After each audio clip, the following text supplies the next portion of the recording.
If you were at all conscious during the anti-war movement of the early 2000s in reaction to the Iraq War, there's a good chance you remember one of the key slogans that was bandied about during that time period. It was something to the effect of "no war for oil" or "no blood for oil."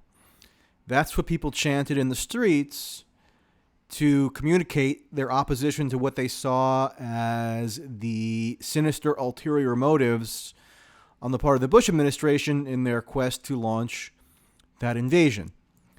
Now, those people got routinely pilloried and slammed as crackpots and cranks who hated America and hated all things to do with the military.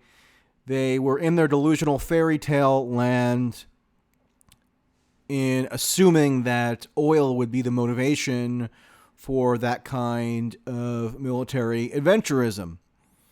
And it was true to some extent that the motivations for the Iraq War were a little more complex than that slogan necessarily implied.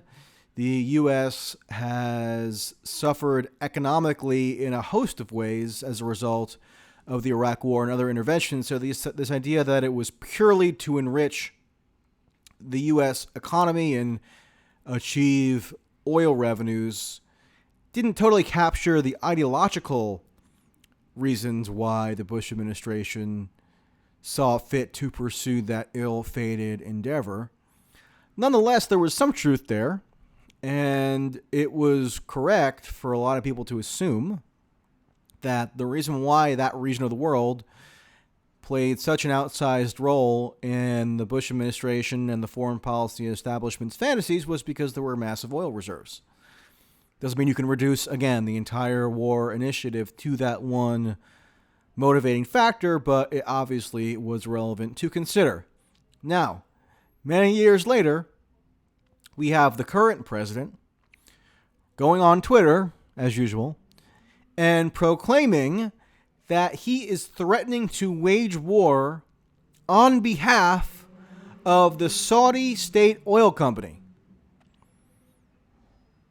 He is threatening to attack Iran militarily with airstrikes or what have you, which would in effect be an act of war, similar to what he was about 10 minutes away, supposedly, from doing in June, when he called off strikes on Iran, reportedly at the last second. This, were he to follow through on his threats, would be a major escalation in the already high tensions between the U.S. and Iran, beyond anything that has ever really been done before, because there has been no direct warlike conflict between the U.S. and Iran since the 70s. So, what exactly is Trump threatening? There was an attack on Saudi oil production installation.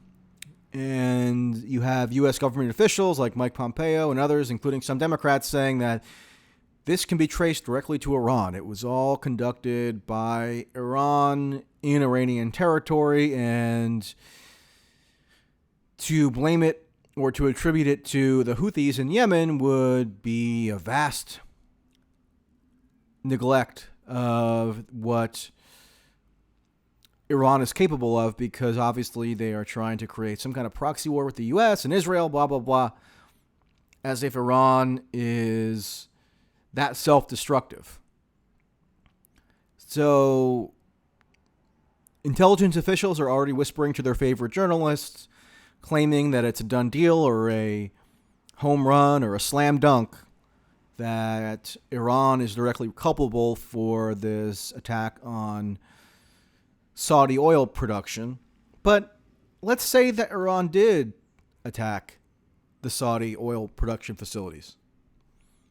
Is that squarely in U.S. interests in the sense that it would be incumbent upon the U.S. to retaliate on behalf of Saudi Arabia? Give me a break. There's no formal treaty alliance between the U.S. and Saudi Arabia. There is not even a direct material stake in this, in the sense that the whole point of the U.S. ramping up domestic oil production over the past 10, 15 years, I thought, was so that it wouldn't be as reliant on Saudi oil for its own economic purposes.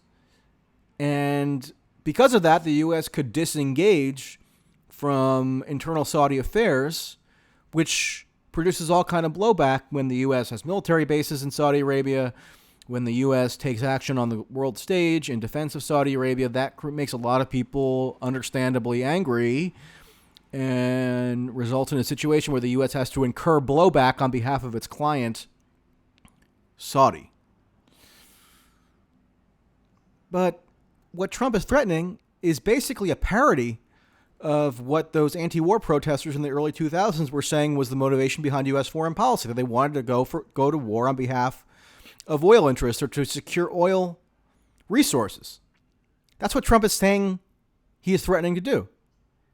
He's threatening to go to war on behalf or at the behest of the Saudi state oil company. So that's the point we're at now.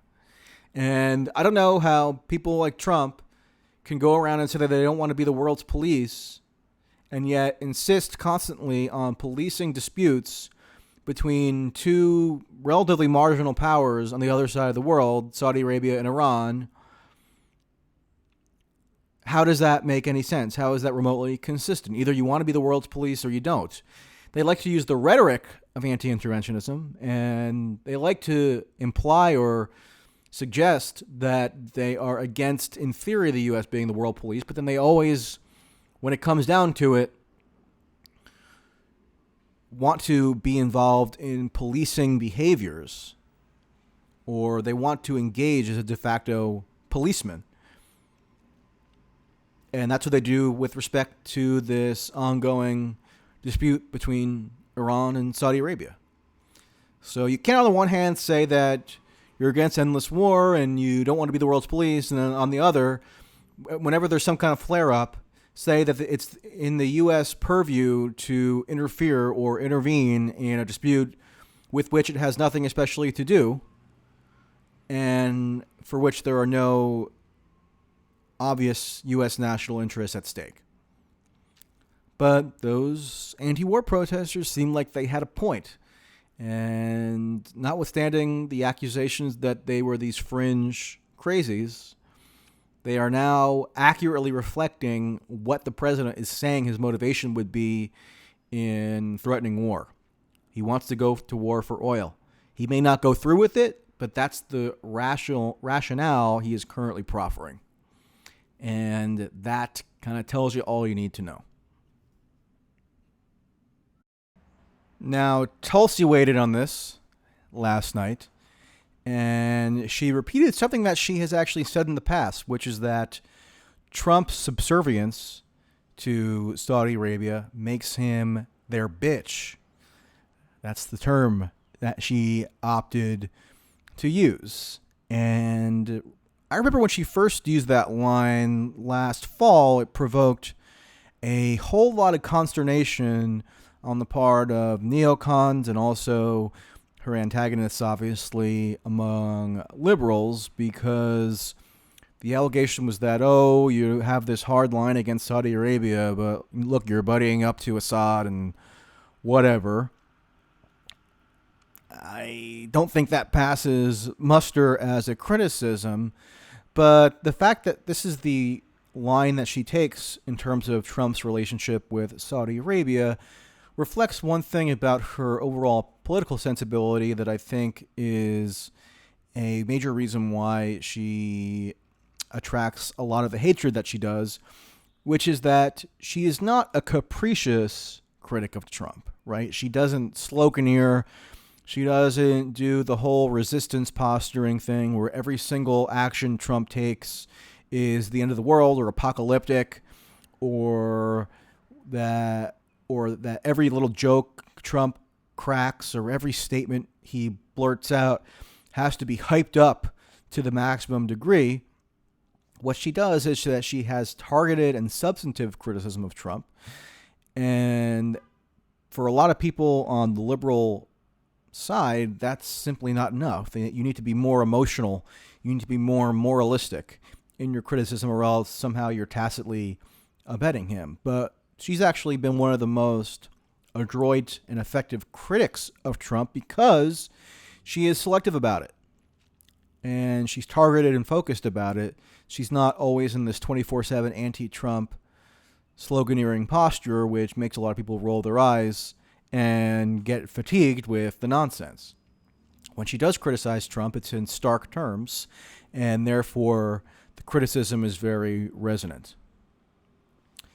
And every once in a while, she drops the B word, which I think is apt in this circumstance because Trump couldn't have been more clear in his tweet that he was waiting for orders from Saudi Arabia in terms of whether he's going to wage war, which is just bizarre. And it's not even just bizarre. It's just couldn't be more gross in terms of Saudi Arabia wielding that kind of leverage over the decision-making of the U.S. president. Forget that Saudi Arabia is currently waging a humanitarian disaster, or it's effectuating a humanitarian disaster in Yemen and has since 2015. They're also a client state whose interests diverge from the U.S., and yet they're elevated to the status of sort of sacrosanct, and to the point that the president says, I'm going to wait for orders from the crown prince to determine what U.S. foreign policy should be. That is abominable. So Tulsi has the right idea, I think, and I'll talk to you later.